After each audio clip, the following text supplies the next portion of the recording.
I'd like to start with a set of instructions I found. Lay flat to dry before folding or packing. Do not fold or pack if wet. These instructions came from the tag on the inside of my tent. Have any of you camped in the rain? If you have, I'm sure you know that the only thing worse than sleeping in a tent in the rain is the dilemma you're faced with in the morning. You can't pack it away wet. If you do, mold and mildew will grow in a few hours, and the moisture eats away at the seam sealant. We're in a city where it rains for 6 months straight. It's going to start raining in about 2 weeks. And you've got a proposal on the table that calls for people to pack up their tents at 7 in the morning every day. You're creating a health and safety risk with this policy. You want someone to pack their wet tent, carry it around with them in the rain all day, and then put it up again every night? The tent will be ruined. People will be breathing in mold and mildew. The tents will rot away.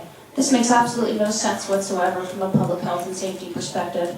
And what's it going to look like showing up at that job interview with a soaking wet tent on your back? There's the sentiment that camps don't work and that they've been tried here before and they failed, so we possibly can't try it again. This sentiment was reinforced by Sunday's Register Guard article, which stated that the Otzi camp was closed due to violence and conflicts. But that's not the truth. I just spent the afternoon reading the Register Guard's news archives as well as archived city council minutes. The camp actually was successful. In a report from Whitebird presented to the city council in 1994, it states the following, quote, "The camp was generally orderly, decently maintained, and created little to no problems for its neighbors, the police, or the community. The great majority of campers were responsible, cooperative, and simply grateful for a safe place with minimal amenities." It goes on. A total of 19 campers, 6% of the 320 people who stayed here this past season, were evicted for violent and aggressive behavior or continued violations of the ground rules. That's a 94% success rate. The camp ran just fine. It was closed due to disagreements between the city and the Whitebird over staffing, location, and whether it should be year-round or not. It was not closed due to violence and safety reasons, and anyone telling you otherwise is mythologizing history in a negative light and perpetuating stereotypes against the homeless. Camps work.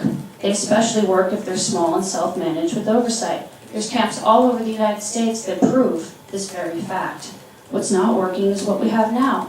I'm asking you to vote against your proposal. It's doomed to fail. It's destined to fail. It's not going to work. One set for 15 people is akin to waving a loaf of bread in front of a mob of starving people.